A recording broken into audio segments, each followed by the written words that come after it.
సముద్రంలో నిక్షిప్తమైన భూమిని వెలికితీసి ఆ భూమిని ఉద్ధరించినటువంటి శ్రీహరి అవతారం వరాహ అవతారం. ఆ ఆది వరాహ స్వామి అవతార వైశిష్ట్యాన్ని ఎలా విశ్లేషించుకోవాలి?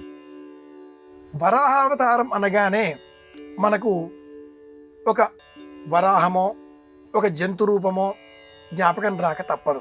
ఉభయచరిగా ఉండే ఈ రూపం హిరణ్యాక్ష రాక్షస సంహారం చేసి భూమిని ఉద్ధరించినట్లుగా పురాణాలు మనకు అభివర్ణిస్తాయి.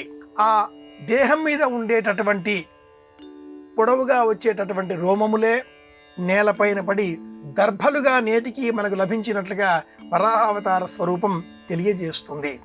మత్స్య కూర్మ వరాహ నారసింహ వామన రామత్రయాది ఆదిగా ఉండే అవతారాలలో వరాహావతారానికి సంబంధించి ప్రత్యేకమైన ఆలయ నిర్మాణాలు ఎక్కడా కనపడవు. కానీ ప్రతి ఆలయంలో కూడా దశావతార స్వరూపంగా ప్రధాన అర్చామూర్తికి పై భాగంలో ఉండేటటువంటి వృత్తం చక్రాకారంలో వరాహమూర్తిని కూడా మనం దర్శించుకుంటూ ఉంటాం.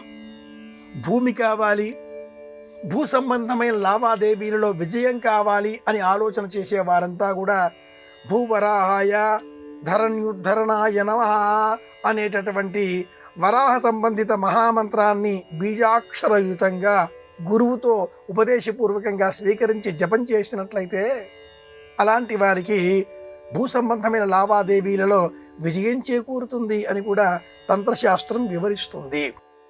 దర్భలు వినియోగించే సందర్భంలో వరాహ స్వరూపాన్ని, వరాహ ముద్రను కూడా సాధకులు మనకు తెలియజేస్తారు. వరాహ ముద్ర కొద్దిగా వికృతంగా ఉన్నప్పటికీ ఆ ముద్ర ధారణ ద్వారా పరోక్ష రూపంలో ఆ వరాహ రూపాన్ని సంప్రదాయం అర్చించమనే బోధిస్తుంది. సంప్రదాయంలో ఆలయ నిర్మాణం వేరు, ముద్రలలో భగవత్ శక్తిని దర్శించడం వేరు, శబ్ద రూపంలో భగవత్ శక్తిని దర్శించడం వేరు. వరాహ స్వరూపము ప్రత్యేకంగా శబ్ద బ్రహ్మ రూపము అని సంప్రదాయం వివరిస్తుంది. అలాగే శక్తిని ఉపాసించేటటువంటి క్రమంలో వారాహి అన్న పేరిట అమ్మవారిని పూజించడం, తెలంగాణలో ఆషాఢమాస ఉత్సవాలలో ప్రత్యేకంగా క్రోఢ రూపంలో అమ్మవారిని ఉపాసన చేయడం ఈ మాసానికే ప్రత్యేకం. అలా వారాహి, క్రోఢ రూపంలో ఆషాఢమాస ఉత్సవాలు, వారాహ రూపంలో ఆ సింహనారాయణమూర్తి భూమిని ఉద్ధరించడం, ఇవన్నీ కూడా ఒకదానితో మరొకటి అనుబంధింపబడినవే అని పురాణం చెబుతుంది. అన్నట్టు ఈరోజు వరాహ జయంతి.